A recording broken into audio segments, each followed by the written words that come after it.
Hello everyone, and welcome to the Dice Commando YouTube channel. I'm Andrew, with you here as always.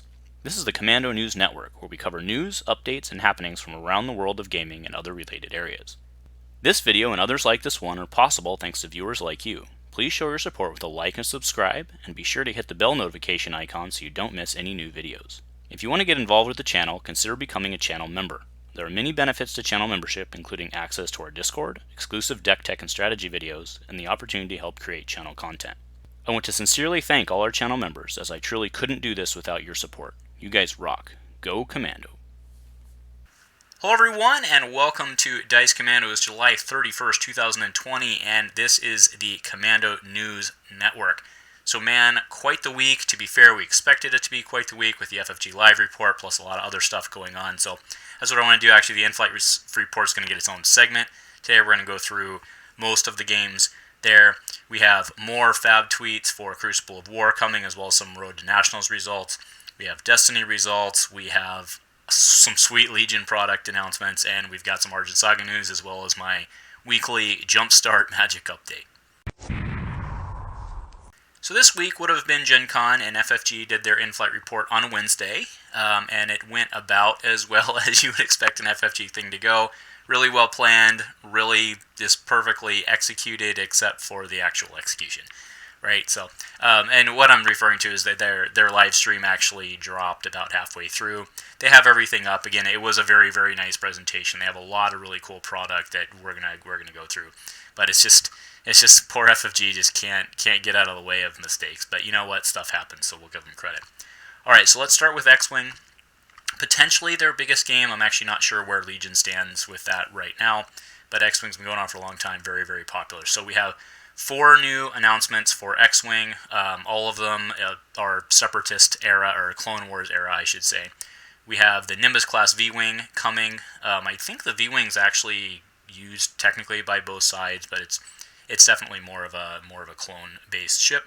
And then we have the ETA 2 or the ETA 2 as well, which is coming with a hyperspace ring. What was cool when they broke that down, it looks like the hyperspace ring is actually, it works with a couple of their other ships that are out already, which is pretty cool. I mean, I don't know anything really about the game, to be honest, but that seems pretty cool.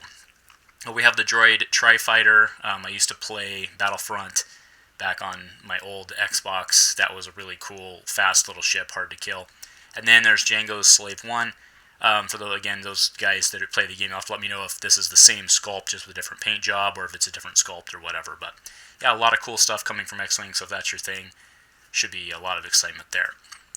All right, next, and this was probably the biggest news, I would think, of their live stream, or at least the most anticipated news of the live stream. It has to do with Armada, right? So Armada had been kind of taking it on the chin for really the last couple of years. They got the Super Star Destroyer, which had been delayed forever, right? But other than that, they hadn't really gotten a ton of product over the years, and the game had kind of been waning. But it had been announced a while back that Clone Wars era stuff was coming, and this was the official announcement. So some really cool stuff for this game.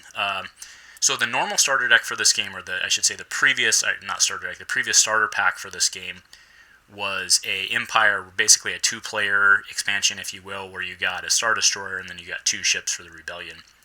What they're doing now at the same price point is they are doing faction-specific starters, so that someone getting into the game, say you wanted to play the Clones, I should say the Galactic Republic, sorry. Say you want to play the Galactic Republic, you pick it up and you actually get, at the same price point, but you get an entire fleet for that. So that's what we're seeing there, is that at $100 you get the starter set. And of course they have supporting stuff for that as well. Some other updates they have is they have the upgrade card collection, so they're moving away from this tinier cards like the 1.5, 1 3/4 inch cards that are used for upgrades and stuff like that. Everything's going to the 2.5, 3.5 inch standard card. So they're just selling expansions for that. I know there was a lot of people that were nervous that there was going to be like an Armada 2.0, but it looks like they're just simplifying things and they're going to the larger card size. So it'll be interesting to see if that carries on to the other games, because Legion and X-Wing both also use the smaller card size. But maybe it's just for this product line. All right, so a lot of news for Legion as well. Very excited about that. So I'm actually going to do Legion in its own segment, so I won't spend that too much time here. But you're seeing MAUL, and man, that sculpt is sexy. All right, we wouldn't have expected to see anything, or we definitely expected to see Keyforge, right? It's definitely a big money maker for them.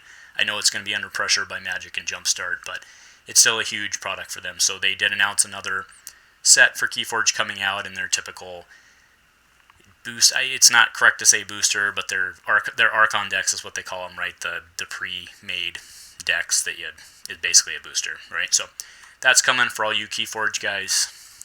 We also have Legend of the Five Rings. Man, this game continues to just blow my socks off. What a beautiful, beautiful, beautiful game. I just wish I could try and read, like, every time I try to read the rules, my eyes gloss over, and I'm just like, there's no way, like, this game's just way too complicated. But the people who love this game love the game to be complicated, I think. But aside from that, just what a beautiful game. They announced a new cycle for this. They're maintaining the LCG model, no surprise there. So those will be $15, which is right on course with where it is, and I can look forward to that. Starting in November, monthly, FFG monthly, which is monthly-ish, right? That's when you can expect to see those. We also have for Marvel Champions something. I mean, game's doing great for them, fantastic for them. The co-op stuff seems really good, maybe even better during the COVID lockdown stuff. 4 new packs announced for those starting in November. They have been able to maintain a pretty aggressive monthly release schedule for this LCG stuff. No reason to think that they can't, especially for something big like Marvel. Okay, so the super secret product announcement, before we get into that, actually do note that they also noted some stuff for Arkham Horror and Lord of the Rings. I wasn't really interested in those. I don't really have any interest or any investment in those, so I didn't cover those. But those were there as well if you want to check them out. So the super secret, double secret probation product announcement is X-Men Mutant Insurrection. So this is a board/dice game. To be very clear for the Destiny people, or even if you're not a Destiny person, it does not appear to be in any way a replacement for Destiny, right? So what I'm showing right now are some components that they had shown. You've got cardboard stand-ups and then just some dice. I'll be honest, it looks a little cheap. It looks a little on the cheap side. Again, it's FFG, and they generally do a pretty good job with their components in terms of durability and stuff like that. And again, they make fantastic games.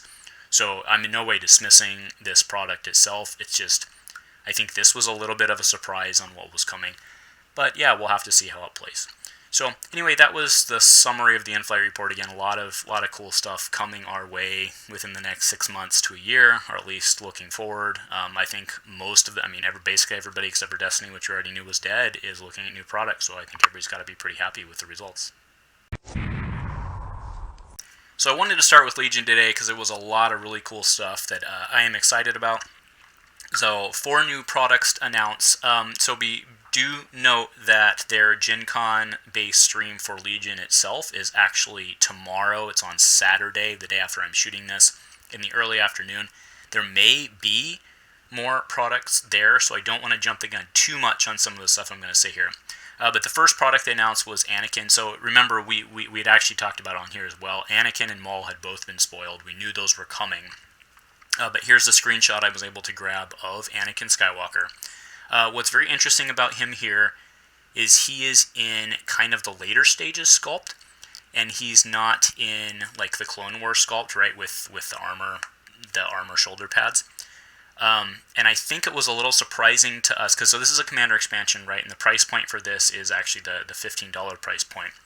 And it's interesting, I was personally hoping that Ahsoka was going to be a part of this, either as an operative or kind of come with him in the box somehow. It obviously doesn't look like that's the case. And what's more interesting about it is because he's in the later, almost like I'm ready to turn to the dark side kind of look with the scar, I think that's, I think we're looking maybe no Ahsoka, which is very interesting. So I want to talk a bit more about that later on the channel and some other stuff.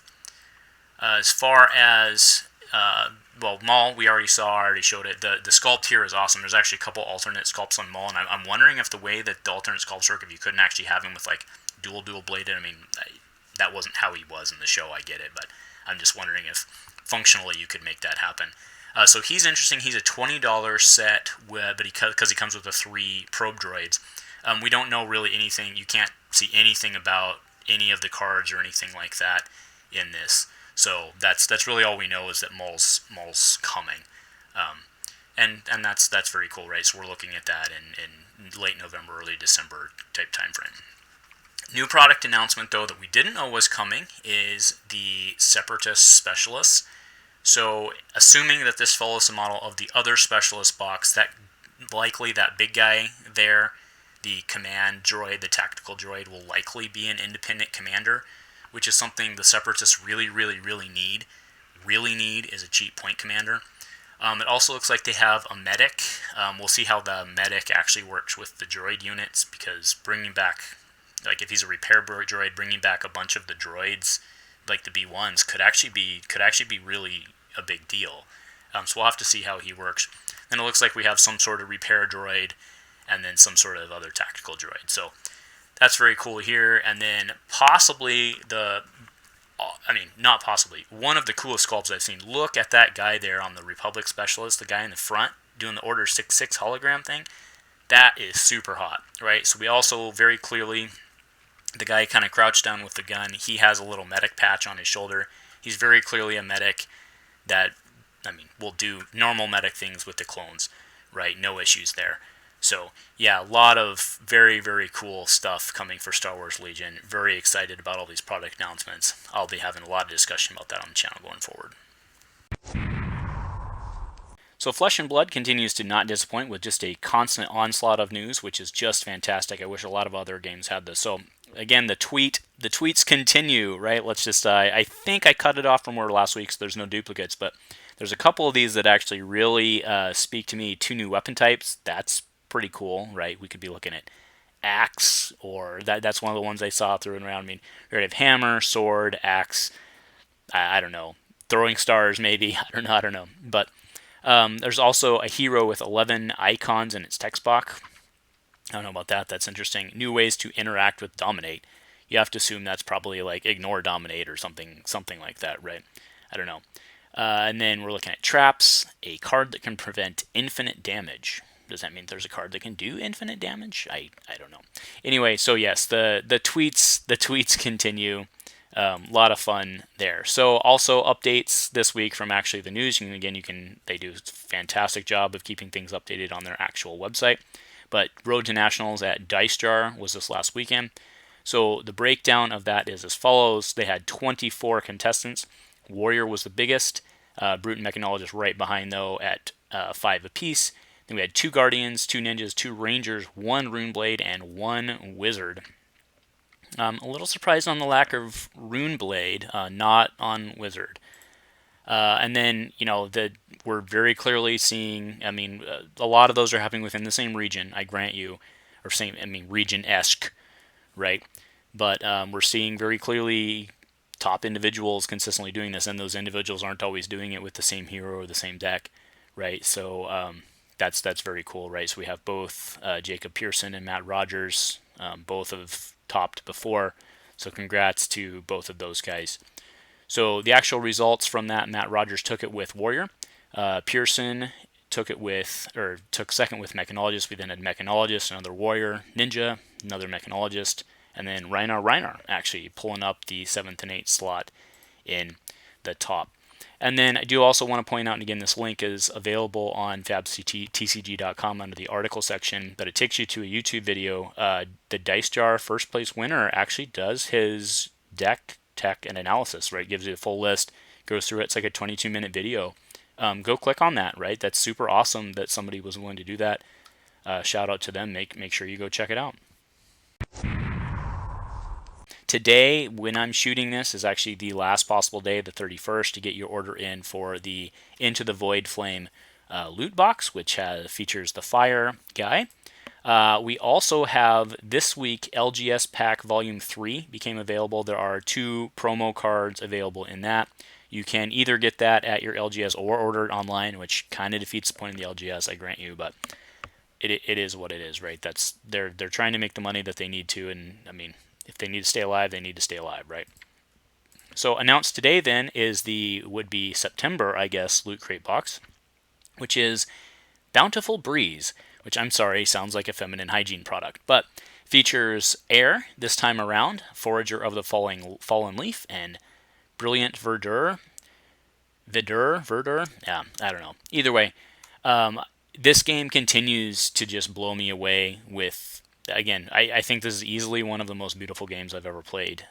There's a lot of problems with the game, especially in, like, I feel like I need a flowchart to keep track of where all the promos and full arts and everything are. Like, I can't imagine being someone who was addicted trying to get a full collection of this stuff. That would be quite the task, but again, very, very beautiful game. The art continues to support it. So that's the September Loot Crate. If that's something you're interested in, make sure to get on the subscription. You should probably get on it like right now, so you can get the Void Flame one, because that one looks pretty cool.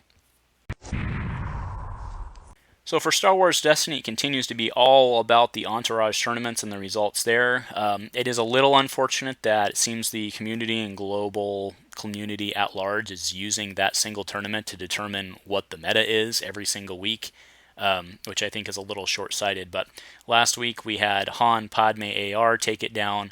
This week we had Han Poe pilots take it down. Super cool. We're, again, very clearly seeing that Han Solo is just crazy, stupid, busted at 10-13.